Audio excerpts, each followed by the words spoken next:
জানো, আমার ভাই আমার বাড়ির লোকজন না সবাই অনেক ভালো। ওরা আমি যখন পালাই গেছিলাম তখন একটু রাগ করছিল ঠিকই, কিন্তু এখন সব ঠিক হয়ে গেছে। দেখো তোমার অনেক আদর যত্ন করবে, সত্য হইলেও বাড়ির জামাই বলে কথা। চলো চলো তাড়াতাড়ি বাসার ভিতরে যাই। চল। ও এইটাই কি তোমাকে বাড়ি? হ্যাঁ, এটাই আমাদের বাড়ি। বাবা কত সুন্দর বাড়ি। আরে কি করতেছো, নামো। এইটা গেট না তো, এটা যে দেখো না ভিতর দিয়ে তালা দেওয়া। আসো, ওই পাশে গেট। আসো, এই যে এইটা হচ্ছে গেট।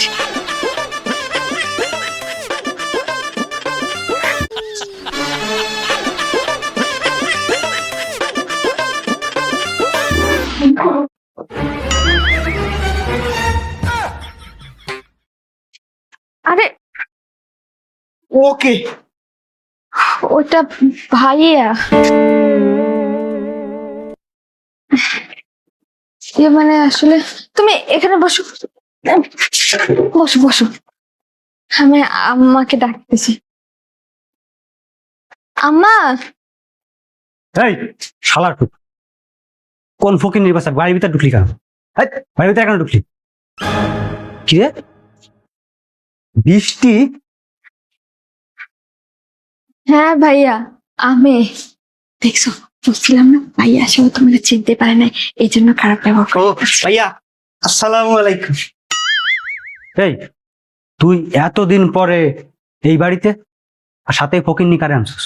হ্যাঁ, কুরবানির তো এখনো 10-12 দিন দেরি, তাহলে গোস্ত মস্ত তো এখন দিই না, তাহলে আনছো কই থেকে ফকির নি খয়রাতি টুকাই?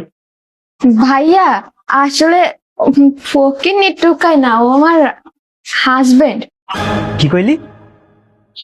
এটা তোর হাজবেন্ড?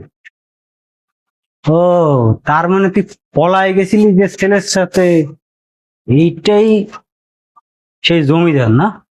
আমি তো ভাবছি মনে হয় কোটিপতির সাথে পালাই গেছিস, কিন্তু তোর রুচি যে এত নিচু তা তো আগে জানতাম না। ওরে বাবা রে বাবা। আচ্ছা ভাইজান, তা আপনার নাম কি? জি ভাইয়া, আমার নাম না গরিবুল্লাহ চৌধুরী। আমার বাপ আর মা ছোটবেলায় আমার দেখা এরপর আমার এই নামটা রাখছে। সুন্দর না? ও, গরিবুল্লাহ চৌধুরী, বাহ, চমৎকার নাম, নামের সাথে কাজের খুব মিল আছে। তা ভাইজান, গলায় দেখছি আবার স্বর্ণের চেন লাগাইছেন। ও বাবা, আবার দেখছি লকেটও আছে। ও, সেই লাগতেছে কিন্তু। ও, হাতে আবার হীরার ব্যাস, কালো বেল্ট, আবার তার ভিতরে একটা কি রাখছেন আপনি, ওই যে কি বলে না, ওই যে মানে লকেট লকেট। সুন্দর।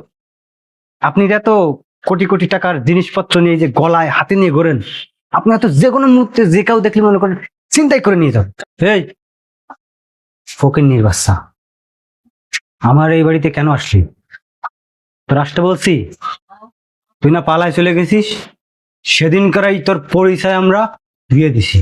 আমাদের বোন নেই, কেন আসলি এই বাড়ি? আর এই ফকিন্নি গরিবকে নিয়ে কেন আসলি? রাস্তার লোকজন যদি জানতে পারে যে এই ফকিন্নিকে তুই বিয়ে করছিস, তুই আমার বোন, তাহলে মান ইজ্জত কিছু থাকবে?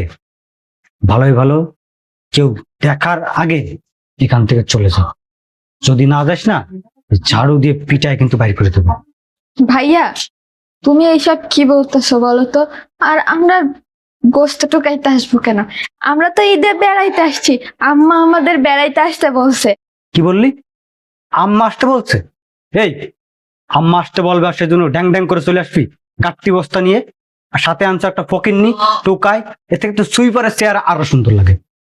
শোন, আম্মা বাসায় নেই, আম্মা বড় ভাইয়ের বাসায় গেছে, আর 10-12 দিন পরে কুরবানি।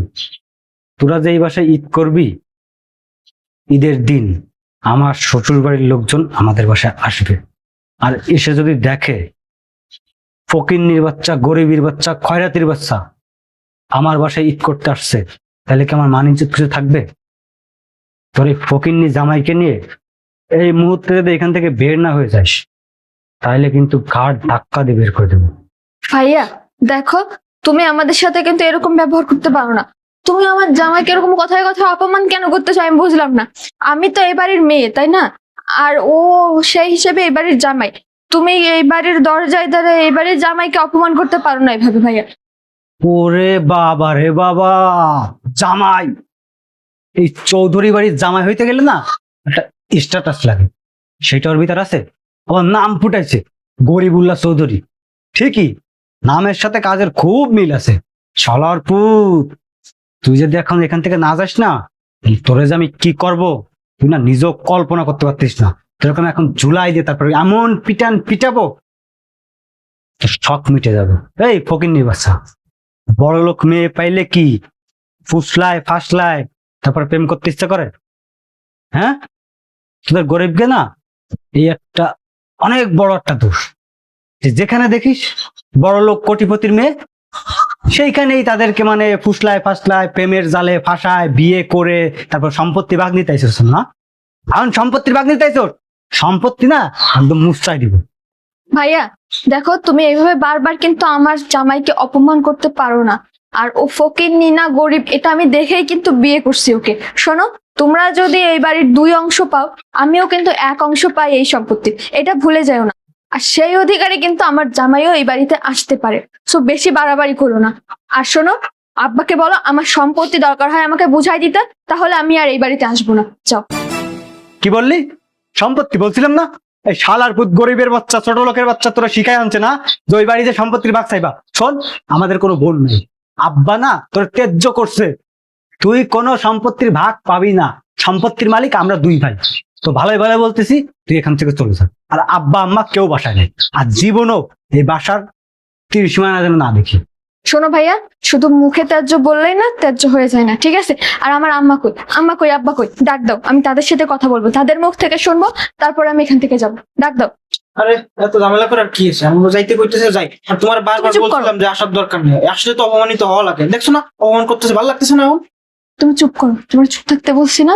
এই বাড়িতে ওদের যতটুকু অধিকার আছে তোমারও ততটুকু অধিকার আছে।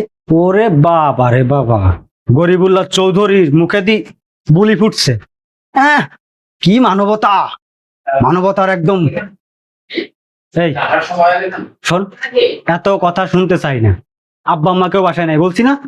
তোর যা করার যেখানে যাবি যা, এই সম্পত্তির বিন্দু পরিমাণ ভাগ তুই পাবি না। নয়া করে না, এখান থেকে বের হয়ে যাবি। যদি বের না হইস না, তাহলে কিন্তু ঝাড়ু দিয়ে এমন পিটান পিটাবো, পিটাইতে পিটাইতে রাস্তায় নিয়ে যাবো কিন্তু। ভাইয়া শোনো, তুমি আজকে যে কাজটা করলে না, মোটেও ভালো করলে না।